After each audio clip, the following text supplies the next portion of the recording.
सी के अंदर आते हैं, स्टार्ट करते हैं.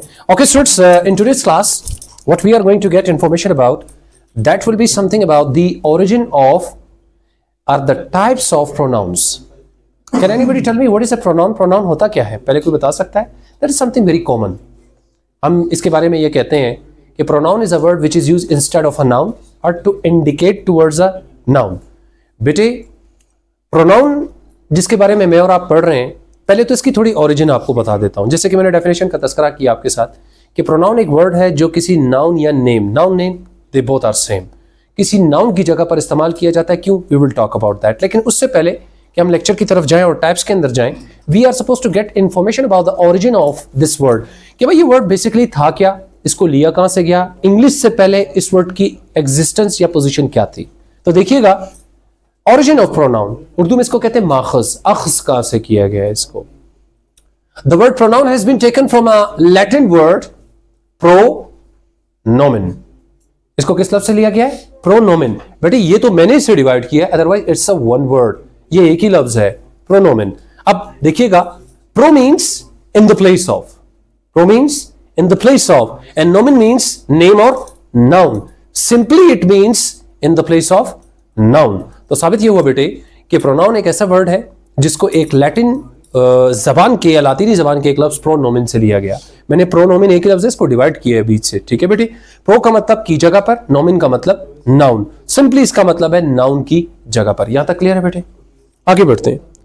अच्छा बेटे, अगर आप डेफिनेशन की बात करते हैं तो that is not something very special, that is something very common. You have been going through, आप बोथ अरसे से इसको पढ़ते चले आ रहे हैं. जैसे कि pronoun is a word which is used instead of a noun or to indicate towards a noun. बेटे बेसिकली प्रोनाउन का काम यह होता है कि ये नाउन को रिप्लेस करता है या उसकी तरफ इशारा करता है. अच्छा बेटे, अगर हम टाइप्स की बात करते हैं तो आइए, ये वो टाइप्स है जिसको मैं और आप आज की क्लास में जितनी मुमकिन हो सके we will definitely be going through those types. जैसे personal pronoun, demonstrative pronoun, indefinite pronoun, distributive pronoun, interrogative pronoun, relative pronoun, reciprocal pronoun, possessive pronoun and reflexive pronoun. तो ये वो टाइप्स हैं बेटे जिसे वन बाय वन में और आप लेकर चलेंगे और पढ़ेंगे. आज की पहली टाइप जिसको मैं और आप डिस्कस करने जा रहे हैं, that is a personal pronoun. What is that?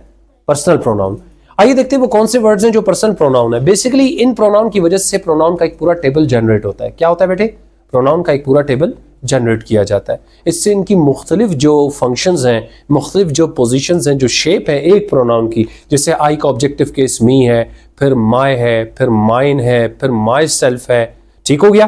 तो ये पोजेसिव प्रोनाउन से पोजेसिव एडजेक्टिव रिफ्लेक्सिव प्रोनाउन तक बात चली जाती है. ठीक है बेटे, मैं कहता हूं the words I, we, you, he, she, they and it are called personal pronouns. बेटे ये वो प्रोनाउंस हैं जिनको आप पर्सनल प्रोनाउंस कहते हैं. इसको उर्दू में कहते हैं इसमें ज़मीर शख्सी. क्या कहते हैं? इसमें ज़मीर शख्सी. पर there is no need to discuss such things in Urdu. Basically these are the pronouns which are called personal pronouns. याद रहेंगे, आई, वी इनको कहते हैं first person, you second person, he, she, they and it are called third persons. अच्छा, अब ये करते क्या है? These pronouns are used instead of original names. ये ओरिजिनल नेम की जगह पे इस्तेमाल होते हैं. Why? In order to avoid the repetition of noun and the sentence may not be awkward. देखिए बेटे, जब आप एक ही noun, for example if you are going to write down any essay about my best teacher, तो आप कहते हैं my best teacher is Ali, Ali teaches very nicely. तो बेटे टाइम एंड अगेन अगर हम अली अली बोलते रहेंगे तो सारा सेंटेंस और सारी जो कंपोजिशन है वो ऑकवर्ड मालूम होना शुरू हो जाएगी. तो बेटे ये प्रोनाउन क्या करते हैं? ओरिजिनल नाम की जगह पर आकर उनकी रिपीटिशन को रोक लेते हैं. यहां तक क्लियर है? एग्जांपल्स को देखिएगा. अली इज माय ब्रदर, यहां पर नाउन क्या है? अली. लेकिन in the next sentence I will replace it, he is very intelligent. So instead of Ali what did I use? I used he. तो उसकी जगह पर जो मैंने इस्तेमाल किया वो क्या यूज किया? ही को. इसको कहते हैं बेटे personal pronoun. It is used to indicate towards a noun और it is used instead of a noun. आगे देखिए, Hamid and Ahmad are outside. दो प्रोनाउंस आगे, कंपाउंड सब्जेक्ट जैसे हमने पढ़ा था. अब we have two nouns right now. In the next sentence we will replace these two nouns with a word, and when we have nouns more than one तो उनके लिए जो बेटे प्रोनाउन यूज होता है वो है दे. मैं कहता हूं they are playing cricket. So this they is being used instead of Hamid and Ahmed, or they is indicating towards these two pronouns. ठीक है. और आखिरी बेटे, मोटर बाइक इज अवेलेबल, किसकी बात हो रही है? Motor bike, it is a non living thing. और अगले जुमले में आपको पता है बेजान चीजों के लिए जो प्रोनाउन यूज होता है वो है it. It is out of order. तो यहां तक बेटे क्लियर हो गया. हम पढ़ रहे हैं पर्सनल प्रोनाउन जिसकी हमने बात की, ये वो वर्ड है और ये ओरिजिनल नेम की जगह पर इस्तेमाल किए जाते हैं. अगले प्रोनाउन पर जाऊं बेटे. अगला जो प्रोनाउन है बेटे उसे कहते हैं डिमॉन्स्ट्रेटिव प्रोनाउन. अगर हम बात करें डिमॉन्स्ट्रेट का अगर तर्जमा किया जाए तो बेटे इसका मतलब ये होता है कि किसी चीज को वाजे करके दिखाना, क्लियर करके दिखाना. ठीक है बेटा. फिर उसी से इस वर्ड को हमने लिया है, इसका नाम है डिमॉन्स्ट्रेटिव प्रोनाउन. तो ये है क्या, पहले देख लें. The words this, that, these, those and such. कौन कौन से words? This, that, these, those and such are called demonstrative pronouns. बेटे ये वो वर्ड्स हैं जिनको आप डिमॉन्स्ट्रेटिव प्रोनाउंस कहते हैं. अच्छा, मैं आपको इसी वक्त एक और चीज समझाता चलूं बेटे कि यही वर्ड्स जब मैं आपको टाइप्स ऑफ एडजेक्टिव्स पढ़ाऊंगा तो ये वहां पर डिमॉन्स्ट्रेटिव एडजेक्टिव बन जाएंगे, लेकिन सिर्फ एक छोटे से फर्क के साथ. यहां तो मैं प्रोनाउन को पूरा डिस्कस करूंगा, लेकिन आपको ये बता सकता हूं कि बेटे when these words can be called demonstrative adjectives. तो भी क्लियर करते हैं, पहले देख लेते हैं. अच्छा बेटे, इनका काम क्या होता है? When things are of same type, अगर एक ही जैसी चीजें हों या कोई खास चीजें हों, उनमें से खास चीज की तरफ इशारा करने के लिए जब आप इस्तेमाल करते हैं तो कहते हैं this, that, these, those and सच. अगर चीज एक ही है, एक ही बंदा है, तो हम ही, शी या इट का इस्तेमाल. For example, in this room we have got one fan. तो आप बेटे इसको दिस नहीं कह सकते, दिस इज नॉट वर्किंग. तो इसका मतलब अगर पंखे दो होते तो फिर मैं दिस कहता. अभी इट इज नॉट वर्किंग, तो एक ही पंखा है. अब यहां पे गौर कीजिएगा, तो ये pronoun, these pronouns are used to point out particular persons, places or things by indicating towards them out of a group. देखिए बेटे, आप ये प्रोनाउन उस वक्त इस्तेमाल करते हैं जैसे यहां पर सोफे पड़े हुए हैं, ये एक ही तरह के हैं. इनमें से अगर मैंने मखसूस सोफे की तरफ इशारा करना है तो मैं दिस, दैट, दीज, दोज करके बात करूंगा. फॉर एग्जाम्पल बेटे, चेयर्स यहां पर काफी पड़ी हुई हैं, तो अब यहां पर इनमें से अगर किसी को पॉइंट आउट करना है तो इशारतन गुफ्तगू की जा सकती है. और इशारतन, इसको उर्दू में कहते हैं इसमें ज़मीर इशारा, क्योंकि इसमें इशारा करके किसी चीज की तरफ पॉइंट आउट किया जाता है. फॉर एग्जाम्पल देखिएगा बेटे, एक चीज देख लेना, पहले से प्रिकॉशन आपको दे दिया, प्रिकॉशनरी मेजर. वो क्या है बेटे? Don't use nouns right after these words. यानी किन वर्ड्स के बाद? दिस, दैट, दीज, दोज, सच. अगर बेटे आपने इनके फौरन बाद कोई नाउन लगा दिया, जैसे this car, these boys, that pain, such house, like that, तो बेटे ये जो प्रोनाउन है फिर ये प्रोनाउन नहीं लेंगे, फिर ये एडजेक्टिव में कन्वर्ट हो जाएंगे. इस वक्त नाउन ये रहा, इस वक्त हम कह सकते हैं इसके अंदर नाउन है नहीं, लेकिन नाउन करीब नहीं है. तो मैं क्या कह रहा हूं? Don't use noun right after these words when they are used as pronouns. अगर आप इन वर्ड्स को, जिनको आपने डिमॉन्स्ट्रेटिव प्रोनाउन का नाम दिया बेटे, आपने इनको कभी भी इनके बाद नाउन का इस्तेमाल नहीं करना. उसकी वजह यही है बेटे कि अगर आप इनके बाद नाउन लगाएंगे तो ये एडजेक्टिव बन जाएंगे. मेरी एग्जांपल्स को सुनिएगा बेटे, गौर करें. मैं कहता हूं दीज आर माय पेन्स. अब फॉर एग्जांपल किसी के पास 8-10 पेन टेबल पे पड़े हुए थे, आपने बाकी डिस्ट्रीब्यूट कर लिया. उन 4 कलमों को उठा के आपने ऐसे किया, हुज आर दीज पेन, आपने उठा के इशारा किया, तो मैं इनको देखकर पहचान जाता हूं. मैं कहता हूं दीज आर माय पेन. कौन से? जो आपके हाथ में. फॉर एग्जाम्पल 4 गाड़ियां बाहर खड़ी हुई हैं. Those could have been solved very easily. भाई 4 क्वेश्चन थे, किसी ने कर लिया. 4 क्वेश्चन फारिग पड़े हुए और ये सामने लिखे हुए. मैं कहता हूं व्हाट अबाउट दीज क्वेश्चंस? कहते हैं sir we are not able to solve these questions. तो मैं कहता हूं those questions can be solve easily. मैं किन क्वेश्चंस की बात कर रहा हूं? वो जो बोर्ड पर 4 लिखे हुए, बाकी जो इधर पड़े उनकी बात नहीं कर रहा. तो बेटे जब आप किसी खास चीज की तरफ इशारतन गुफ्तगू करने के लिए बढ़ते हैं तो आप इशारा करके जब इसकी तरफ बात करते हैं, you come into the category of demonstrative pronounce. आगे मैं समझाऊंगा. दिस इज योर पेन, ये आपका पेन है. इसका मतलब 3 पेन है. कहते हैं यार ये पेन तो मेरा. मैं कहता no, this is mine, this is your pen. ठीक है. अगर मैं इस जुमले को यूं कहता, Abdullah this pen is yours, तो ये एडजेक्टिव बन जाता. अगर आप कहते दैट वाज योर मिस्टेक, ये प्रोनाउन है. कहते सर किसी ने कितनी चीजें, कितना नुकसान हुआ, किसी ने बैट तोड़ दिया, किसी ने बॉल घुमा दिए, लेकिन किसी ने शीशा भी तोड़ दिया. अब मैं क्या कहता हूं? No no, that was your mistake. मैंने 2 मिस्टेक के ऊपर इशारा नहीं किया, लेकिन जो तीसरी मिस्टेक थी दैट वाज योर मिस्टेक, शीशा तोड़ने वाली, उसकी तरफ इशारा करता. ठीक हो गया. अगर बेटे मैं इसको एडजेक्टिव बनाना चाहूं तो मैं क्या कहूंगा? इस नाउन को उठा के यहां ले आओ, दैट मिस्टेक वाज योर्स. तो जब कभी नाउन यहां से उठ के इसके साथ प्लस हो जाए तो ये यही इसी डेफिनेशन के साथ डिमॉन्स्ट्रेटिव प्रोनाउन के बजाय डिमॉन्स्ट्रेटिव एडजेक्टिव की तरफ चले जाते हैं। एक और मिसाल देखें, सच इज माई हाउस। बेटे सच का उर्दू में अक्सर आप कहते हैं ना इस किस्म का या उस किस्म का, ऐसा या वैसा। तो क्या कहते हैं सर, आप अक्सर बात करते हैं कि मेरी बाइक कैसी है आपकी bike.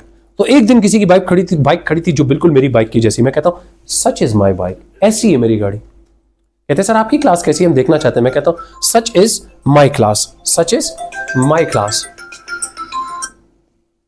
Such is my class, such is my laptop, ऐसा है मेरा लैपटॉप।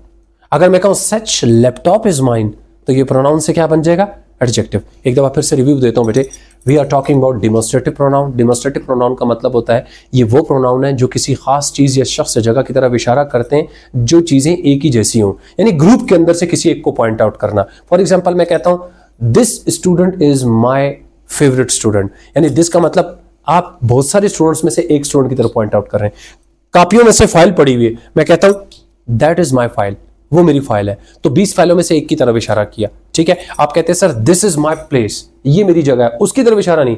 तो बेटे जो खास चीजें जब आप उनसे उनकी तरफ इशारा करके गुफ्तगू करें तो आप आ जाते हैं डिमॉन्स्ट्रेटिव प्रोनाउन की कैटेगरी में। यहां तक क्लियर है बेटे। अच्छा, सच का मतलब है ऐसा वैसा। मैं कहता हूं सच इज माई राइटिंग, ऐसी मेरी राइटिंग। कैसे, बोर्ड पर किसी ने कुछ लिखा हुआ था तो कहते हैं सच इज माई राइटिंग, ऐसी मेरी राइटिंग भी। इसका मतलब जब आप किसी चीज की तरफ इशारतन गुफ्तगू करने की बात करते हैं तो आप ये इस्तेमाल करते हैं। यहाँ तो कोई कंफ्यूजन बेटे। और मैं एक और चीज, आप लोग चूंकि लेट कमर है, अगर बेटे इन नाउन्स को उठा के यहां पर लगाते हैं, जैसे दीज आर माई पेन्स, अगर आप कहें दीज पेन्स आर माइन, तो ये बजाय प्रोनाउन के क्या बन जाएंगे, एडजेक्टिव। फर्क कितना है, अगर नाउन दूर है या नाउन नहीं है तो ये प्रोनाउन है, लेकिन अगर नाउन प्लस हो गया इनके साथ तो याद रखिएगा बेटे ये प्रोनाउन के बजाय एडजेक्टिव की कैटेगरी में फौरी तौर पर फॉल कर जाएंगे। यहां तक कोई कंफ्यूजन बेटे। नेक्स्ट स्टेप देखते हैं। अब मैं बात कर रहा हूं बेटे इनडेफिनेट प्रोनाउंस। इनडेफिनेट का अगर हम बात करें तो इसको कहते हैं गैर मुतय्यन, ऐसी चीज जो किसी चीज का तयन न करे, ऐसी चीज जो किसी चीज को क्लियरली वाजे ना करे। तो इनडेफिनेट जरा नाम से वाजे करना चाह रहा हूं। मैं कहता हूं the words any, anyone, anybody, some, few, one etcetera are called indefinite pronouns. Indefinite pronouns वो प्रोनाउंस होते हैं जो बेटे किसी चीज के बारे में आप बात तो कर लेते हैं, लेकिन जिस शख्स या जिस चीज की आप बात कर रहे होते हैं उसकी आइडेंटिटी कभी एक्सपोज नहीं होती। यानी आप बात भी कर जाते हैं और जिसकी बात हो उसका पता भी नहीं चलता। अगर वहां चले जाओ, सिट देयर। डेफिनेशन देखते हैं बेटे। Indefinite pronouns are used to represent person, places और थिंग्स इनडायरेक्टली।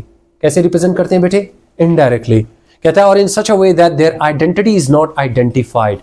आप किसी शख्स, चीज या जगह के बारे में कुछ इस तरीके से बेटे बात करते हैं कि आप बात जिसकी कर रहे होते हैं उसका नाम कभी सामने नहीं आता।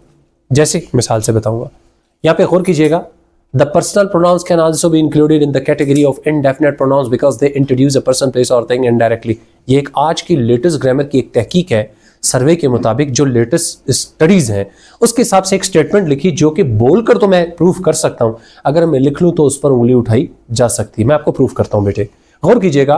Don't use nouns right after these words when they are used as pronouns. अगर आपने इनके बाद भी प्रोनाउन यूज कर दिया ना बेटे, नाउन, तो ये क्या हो जाएगा, ये इनडेफिनेट न्यूमेरल एडजेक्टिव में चला जाएगा। सारे नहीं जाते, कुछ एक इसमें चले जाते हैं। अब जरा एग्जांपल्स देखें। मैं कहता हूं can any of you solve this question. ये जो एनी और एनीबॉडी है, ये बेटे ज्यादातर इनको इस्तेमाल किया जाता है इंट्रोगेटिव सेंटेंसेस में। बेसिकली एनी को तर्जुमा ये बनता है can any of you solve this question. अब क्लास में 50 स्टूडेंट बैठे बेटे, जब मैं ये कहता हूं can any of you solve this question, क्या आप में से कोई सवाल को हल कर सकता है, तो मैंने किसी का नाम तो नहीं लिया। मैं कहता हूं Abdullah can you solve this question, क्या अब्दुल्ला आप ये सवाल हल कर सकते हो, मैंने बाकियों को छोड़ दिया, इसको स्पेसिफाई कर दिया। तो can any of you solve this question, क्या आप में से कोई सवाल हल कर सकता है, तो मैंने जिसको भी कहा किसी का नाम नहीं लिया। तो ये इनडेफिनेट बात हुई, ठीक है बेटे। एक और देखिए, anybody is knocking at the door, कोई दरवाजे पे दस्तक दे रहा है। अब कोई से मैं नाम तो नहीं ले रहा, हो सकता है मैं इसको जानता हूं, मैं दरवाजा खोलूं तो मैंने देख भी लिया, but I don't want to identify that. तो इसका मकसद यही होता है बेटे कि आप जिसकी बात करना चाहते हैं बात कर भी देते हैं, लेकिन आप इस तरीके से बात करते हैं कि उसकी जो शनाख्त है वो कभी क्लियर नहीं होती, ठीक है। एक और एग्जाम्पल देखें। Some of them misbehaved in the class. For example, कोई विजिटर क्लास में आ गया और मैं कुछ बच्चों को डांट रहा था, तो 7-8 बच्चे क्लास में खड़े कहते हैं what happened in the class, why are you scolding these guys. आप इन बच्चों को क्यों डांट रहे। तो अब मैं क्या कहता हूं, बच्चों को बिठा दिया, मैं कहता हूं sir I was scolding the boys because some of them misbehaved in the class. इनमें से कुछ ने मिसबिहेव किया। अब कुछ से मुराद बच्चे सारे बैठे हुए हैं, जैसे वो मैंने उनको बिठा दिया था। अब 40 बच्चों में से मैं ओपन बात कर रहा हूं, तो इसका मतलब मैंने जिन 8 बच्चों का तयन किया हुआ था वो तो पहले तो एक्सपोज थे, लेकिन जब मैंने बिठा दिया तो कहते आप किन्हें डांट रहे हैं, अब मैं उनका नाम नहीं ले रहा। तो मैं कहता हूँ some of the players played very well, यार प्लेयर्स में से कुछ प्लेयर्स ने बहुत अच्छा खेला। तो इसका मतलब ये हुआ कि बेटे आप सम के फौरन बाद नाउन नहीं लगा सकते, फ्यू के फौरन बाद नाउन नहीं लगा सकते। अगर लगाओगे तो ये इनडेफिनेट न्यूमेरल एडजेक्टिव में चले जाओगे, ये नहीं करना आपने। जब तक प्रोनाउन का तस्करा होगा बेटे, नाउन का इसके साथ अटैच होना बिल्कुल नामुमकिन है। क्लियर होगी बात? एग्जाम्पल्स देखो, somebody wanted to meet them, कह रहा कोई शख्स उनसे मिलना चाह रहा था। अब कोई शख्स से क्या मुराद? nobody knows, वो कौन है, कौन हो सकता है, उसकी आइडेंटिटी क्लियर नहीं है। एक और मिसाल देखें, few will support you, मैं कहता हूं I'm going to play a match, what about these students, will they support me? कहते हैं few will support you, कुछ आपको सपोर्ट कर देंगे। अब कुछ से क्या मुराद? 50 में से 10 भी कर सकते हैं, 20 भी कर सकते हैं, वो कौन से हमें तो नहीं पता। ठीक है, अगली बात देखें बेटे, हम उर्दू में अक्सर कहते हैं ना यार किसी को ऐसे नहीं करना चाहिए।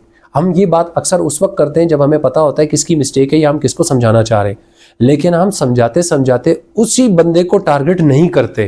तो उस वक्त क्या कहते हैं? उर्दू में कहते हैं यार किसी को इस तरह की लैंग्वेज यूज नहीं करनी चाहिए। कहते हैं ना बेटे, इंग्लिश में उस किसी के लिए जो लफ्ज यूज होता है वन। मैं क्या कहता हूं? One must not do like this, यार किसी को ऐसे नहीं करना चाहिए। अब वन का मतलब क्या है? सर आप किसकी बात कर रहे हैं? लीव इट, मैं इसको पॉइंट आउट नहीं करना चाहता। मैं यही कहूंगा ना, मैं कहता हूं one should not behave like this in the class, किसी को क्लास में ऐसे बिहेव नहीं करना चाहिए। तो किसी से मुराद मैं ये भी कह सकता, Ali you should not behave like that. अगर मैं नाम लेता वो तो पता चल जाता सबको, लेकिन जब मैं कहता हूं one should not do like this, किसी को ऐसे नहीं करना चाहिए, तो किसी से मुराद nobody knows who is being discussed in the class, के क्लास के अंदर किसका तस्करा हो रहा है। ठीक है बेटे, एक और मिसाल देखिएगा बेटे, I won't forgive any of them, मैं उनमें से किसी को भी माफ नहीं करूंगा। आप किसकी बात कर रहे हैं? Nobody knows. मेरी एक स्टेटमेंट जो मैंने ये लिखी व्हाइट में, फिर से देख लें, पर्सनल प्रोनाउन क्या है? I, we, you, they, he, she, it, they, like that. For example अगर मैं अभी इस जगह पे खड़े होकर ये बात कहूं, दे वर फाइटिंग आउटसाइड, इसको हकीकत में ही ले लीजिए, दे वर फाइटिंग आउटसाइड, वो बाहर लड़ रहे थे। क्या बेटे इस देश से या उस उर्दू में वो से आपको पता चला मैंने किसकी बात की? दे वर फाइटिंग आउटसाइड, वो बाहर लड़ रहे थे। सर कौन लड़ रहे थे? अगर मैं 4-5 लड़कों का नाम लेता तो फिर तो एक्सपोज हो जाते। तो बेटे पर्सनल प्रोनाउन सारे के सारे इसके अंदर आ सकते हैं। फॉर एग्जाम्पल आप फोन पे हैं, मैं कहता हूँ is there, I am there. अब आई से जब तक वो अपना नाम नहीं लेगा मुझे तब भी पता नहीं चलेगा वो कौन है। मैं कहता sir he did not do well, sir उसने अच्छा नहीं किया। किसने अच्छा नहीं किया? मुझको क्या पता। तो इसका मतलब साबित हो रहा है कि बेटे he, she, it, I, we, you, they सारे के सारे आ सकते हैं किसमें? इनडेफिनेट प्रोनाउन के अंदर। यहां तक क्लियर है बेटे? Any confusion up to this place? अच्छा, अगली टाइप है डिस्ट्रीब्यूटिव प्रोनाउन। इसको उर्दू में कहते हैं इसमें ज़मीर तकसीमी। इसमें क्या करते हैं बेटे मैं बता देता हूं। पहले कुछ वर्ड्स को मैंने आइडेंटिफाई किया, both, everybody, all, none, either, neither और neither, each are called distributive pronouns. बेटे डिस्ट्रीब्यूटिव से तो कुछ माइंड में आ ही रहा होगा कि डिस्ट्रीब्यूशन से निकला होगा। अच्छा करते क्या है पहले ये सुना देता हूं बेटे आपको। These pronouns are used to represent the nouns in a group और कलेक्टिवली। जब बेटे आप जितने भी लोग या जितनी भी चीजें आपके सामने हो, अगर आप बैक वक्त सबके बारे में एक साथ बात कर दे तो इससे इसका मतलब ये होता है कि आप डिस्ट्रीब्यूटिव प्रोनाउन या एडजेक्टिव में जा रहे हैं। बेटे मैं फिर से वही बात कहूंगा, जब तक प्रोनाउन का तस्करा होगा, don't use nouns right after these words they when they are used as pronouns. बेटे मैंने यही बात की कि अगर आप इन वर्ड्स को, जिनमें से सारों के बाद तो नाउन नहीं आता, लेकिन अगर आपने इनके बाद नाउन यूज किया तो ये प्रोनाउन की जगह क्या बन जाएंगे? एडजेक्टिव बन जाएंगे। एग्जांपल्स देखिए, all of them are performing well, उनमें से हर एक अच्छा परफॉर्म कर रहा है। फॉर एग्जांपल एक क्लास के अंदर 40 बच्चे हैं, अगर मैं सबका नाम लेता, Ali is performing well, he is performing well, she is performing well, तो बेटा ये तो 40 मिनट या 40 सेकंड तो लग ही जाते इन सबको बयान करने में। अब बेटा अगर मैं कहता all the boys are performing well, सारे लड़के अच्छा परफॉर्म कर रहे हैं, तो इसका मतलब अगर 40 के 40 लड़के हैं तो मैंने 40 की 40 की बात कर दी। तो जब सबके बारे में आप एक साथ बात करें तो बेटे आप यूज करते हैं डेमोन्स्ट्रेटिव और डिस्ट्रीब्यूटिव प्रोनाउन या डिस्ट्रीब्यूटिव। फर्क क्या बेटे? इन वर्ड्स के बाद नाउन डायरेक्ट नहीं लाना। क्या नहीं लाना? नाउन डायरेक्ट नहीं लाना। अगर लाओगे तो क्या बन जाएगा? It will become adjective. इसी डेफिनेशन के साथ ये एडजेक्टिव, इन्हीं चीजों के साथ ये एडजेक्टिव बन जाएगा। अब देखें, they have appreciated each of them, ये इनडायरेक्टली ला रहा हूं। अगर मैं कहता they have appreciated each student तो ये एडजेक्टिव बन जाता। ईच ऑफ देम का मतलब होता है हर एक। मैं कहता हूं उन्होंने हर एक को सराहा, तो इसका मतलब हर एक से मुराद सर हम जितने भी लोग वहां पे मौजूद थे, खुदा करे वो 1000 क्यों ना हो, अगर सबके बारे में एक साथ बात की तो what that became your distributive pronoun. आगे देखिए बेटे, एवरीबॉडी विल जॉइन अस, कहता सर कल एक प्रोग्राम है क्या हम आ सकते हैं? मैं क्या कह रहा हूं? Everybody will join us, हर एक हमें ज्वाइन या हमारे साथ शिरकत कर लेगा। तो बेटे साबित क्या हुआ कि जब आप सबके बारे में एक ही वक्त में बात करें तो आप इस्तेमाल करते हैं क्या, डिस्ट्रीब्यूटिव प्रोनाउन। आगे चलता हूं, she has seen none of us.